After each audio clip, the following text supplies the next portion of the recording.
மாதா தொலைக்காட்சி நேயர்களுக்கு வணக்கம். இன்றைய நிகழ்ச்சியில நம்ம ஜென்ரலா இப்போ மலச்சிக்கல் தான் எல்லா நோய்க்கும் மூல காரணம். பைல்ஸுக்கும் மலச்சிக்கல் தான் காரணம். இப்போ நம்ம முன்னோர்கள், இப்போ நம்ம பாட்டியெல்லாம், எனக்கெல்லாம் சின்ன வயசுல மாதத்துக்கு ஒரு முறை 15 நாளுக்கு ஒரு முறை குடல் சுத்தம் அப்படின்னு சொல்லி கொடுப்பாங்க. இப்போ அதெல்லாம் போயிடுச்சு. அதனால இன்னைக்கு குடல் சுத்தம் இல்லாதனால்தான் indigestion, gastritis, ulcer, peptic ulcer, duodenal ulcer போன்ற உபாதைகள், ஜிஐ ட்ராக்ல ப்ராப்ளம். அதன் காரணமாக மலச்சிக்கல். ஜென்ரலா நார்ச்சத்துல நம்ம தேவையான உணவு எடுக்கல, நிறைய குறைபாடுகள்னால மலச்சிக்கல். ஆனா அந்த மலச்சிக்கல் தான் எல்லா நோய்க்கும் காரணம். அடுத்தது அதனால மேக்சிமம் பைல்ஸ் ப்ராப்ளம். ஸோ ஒன்னோட ஒன்று லிங்க் அதை பற்றி தான் இன்னைக்கு நம்ம பேசலாம். கண்டிப்பாக. பொதுவாக வந்து பாருங்க, constipation is the major cause for almost all disorder அப்படிம்பாங்க.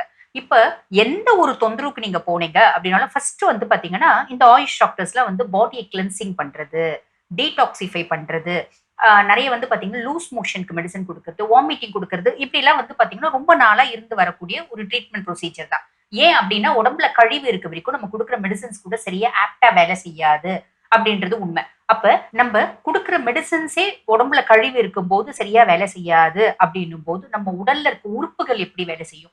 எப்ப நம்ம வந்து பாருங்க, யூஸ்வலா ஒரு நாளைக்கு 2 முறை மோஷன் அப்படின்றது போயிடணும், கடைசி ஒரு நேரமாவது மோஷன் அப்படின்றது போயிடணும். 24 மணி நேரத்துக்கு மேல நம்ம உடல்ல வந்து டாக்ஸின்ஸ் இருக்கு, அதாவது டாய்லெட் இருக்கு அப்படின்னா குடல் வந்து அதை திருப்பி ரீஅப்சார்ப் பண்ணும். பெருங்குடல் திருப்பி அதை ரீஅப்சர்வ் பண்ணும். ரீஅப்சர்வ் பண்ணி அதுவே வச்சுக்குமா. ரத்தம் வந்து பாத்தீங்கன்னா இந்த பிளட் ஸ்ட்ரீம்ல ரத்தத்துல வந்து பாத்தீங்கன்னா விட்டுறதுனால ரத்தம் உடம்பு ஃபுல்லும் பாயும். ஒவ்வொரு உறுப்புக்கும் அது நச்சுக்களை கொண்டு போய் சேர்க்கும்.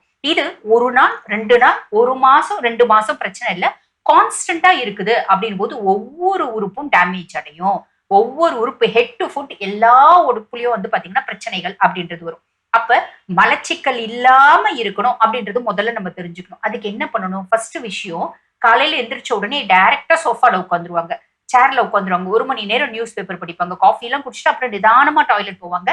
அப்படி பண்ணக்கூடாது. காலையில எந்திரிச்ச உடனே ஒரு 10 நிமிஷம் பிரிஸ்க் வாக்கிங் போங்க, தண்ணி குடிங்க, டாய்லெட் போன பின்னாடி உட்காருங்க. அதுக்கும் மேல நம்ம லூஸ் மோஷனுக்கு மெடிசனே சாப்பிட்டா கூட நிறைய பேருக்கு வந்து பாத்தீங்கன்னா மோஷன் ஃப்ரீயா போகுது. காரணம் என்ன? நம்ம போதுமான அளவுக்கு தண்ணி குடிக்க மாட்டேன்றோம். ஒரு நாளைக்கு 3 லிட்டர் தண்ணி. நார் சத்து நிறைய சாப்பிடணும். நார் சத்து அப்படின் போது எல்லா வகையான கீரைகள், காய்கறிகள், பழங்கள், இது எல்லாமே நார் சத்து நிறைஞ்சது. இப்ப காய்கறிகள் அப்படின்னும் போது கிழங்கு வகைகளை கொஞ்சம் அவாய்ட் பண்ணும். இதுல கருணக்கிழங்கு மட்டும் கொஞ்சம் எக்ஸப்ஷன்ஸ். கிழங்கு வகைகள்ல மாவு சத்து தான் ஜாஸ்தி இருக்கு.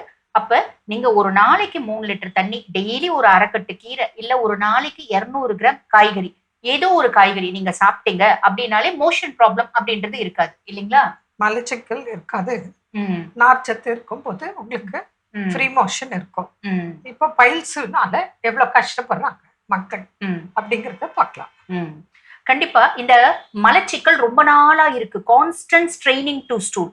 எப்ப பார் வந்து பாத்தீங்கன்னா ஒரு நாள் நான் மோஷன் முக்கி போறேன் அப்படின்னா பிரச்சனை இல்லைங்க.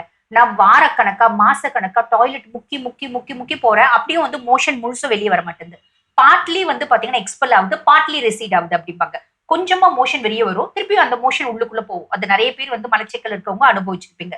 சோ இந்த மாதிரி நீங்க கான்ஸ்டன்டா ஸ்ட்ரெயின் பண்ணும்போது ஹெமராய்ட்ஸ் அப்படிம்பாங்க. ஹெமராய்ட்ஸ்னா என்னன்னா தமிழ்ல வந்து மூலம் அப்படிம்பாங்க, பைல்ஸ் அப்படிம்பாங்க. இந்த பைல்ஸ் ஸ்டார்ட் ஆயிடும். பைல்ஸ் எல்லாருக்கும் ஒரே வித மாதிரி இருக்குமா அப்படின்னா பைல்ஸ்லயும் நிறைய வெரைட்டி உண்டுங்க.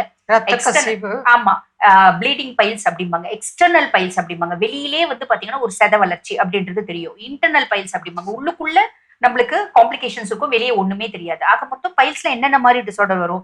மோஷன் போறதுக்கு முன்னாடி வலி, எரிச்சல், சுருக்கு சுருக்குன்னு குத்துறது, ரத்தம் நிறைய வருது, மோஷன் வரும்போது அறுத்துட்டு வரா மாதிரி வருது, இந்த மாதிரி சிம்டம்ஸ் இருக்கும். அகைன் அதுல வந்து பாருங்க பல டைப்ஸ் இருக்கு. இன்டர்னல் ஹெமராய்ட்ஸ் அப்படின்றது ஒண்ணு இருக்கு. எக்ஸ்டர்னல் ஹெமராய்ட்ஸ்லயும் வந்து பாத்தீங்கன்னா நிறைய விதங்கள் இருக்கு. ஃபர்ஸ்ட் டிகிரி அப்படின்னும் போது இந்த வலி, வேதனை, எரிச்சல் இதெல்லாம் மட்டும் இருக்கும். 2வது டிகிரி அப்படின் போது இந்த வலி, வேதனை, எரிச்சல், சுருக்கு சுருக்குன்னு குத்துறது கூட ஒரு மெல்லிய சதை மாதிரி வரும். மோஷன் போகும்போது அதுவே உள்ள போயிடும். 3வது டிகிரி அப்படின் போது ஒரு மெல்லிய சதை மாதிரி வரும், நம்ம கையை வச்சு உள்ள தள்ளி விடணும் மோஷன் போகும்போது. 4வது டிகிரி அப்படின் போது கான்ஸ்டன்டா ப்ரொலாப்ஸ், வெளியே வந்து ஒரு சதை இருந்துட்டே இருக்கும். இதுக்கு சர்ஜரி மட்டும்தான் ஒரே ஆப்ஷனா கிடையாது.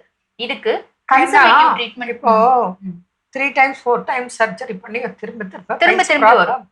பேஷண்ட் வந்திருக்காங்க. ம். அதனால உங்களுக்கு பைல்ஸ் ப்ராப்ளத்துக்கு சர்ஜரி இல்லாமல் குணமாக்கணுமா, தொடர்பு கொள்ளுங்க. கண்டிப்பா. ட்ரீட்மெண்ட் இருக்கு, டயட் இருக்கு. அதை கடைப்பிடிச்சா நீங்க பைல்ஸ்ல இருந்து மீண்டு வெளிவரலாம். நீங்க கடைப்பிடிச்சா மாத்திரம்தான் குணம் கிடைக்கும். புரியுதுங்களா? ஏன்னா நிறைய தடவை சர்ஜரி பண்ணி திரும்பி வருது. அப்ப எதுக்கு சர்ஜரி? சர்ஜரி இல்லாமலேயே மருந்து உணவுகள் கடைப்பிடித்தா நிச்சயம் பலனுண்டு. தொடர்பு கொள்ளுங்க. மீண்டும் நாளை சந்திப்போம். நன்றி. அன்னை மரியே வாழ்க.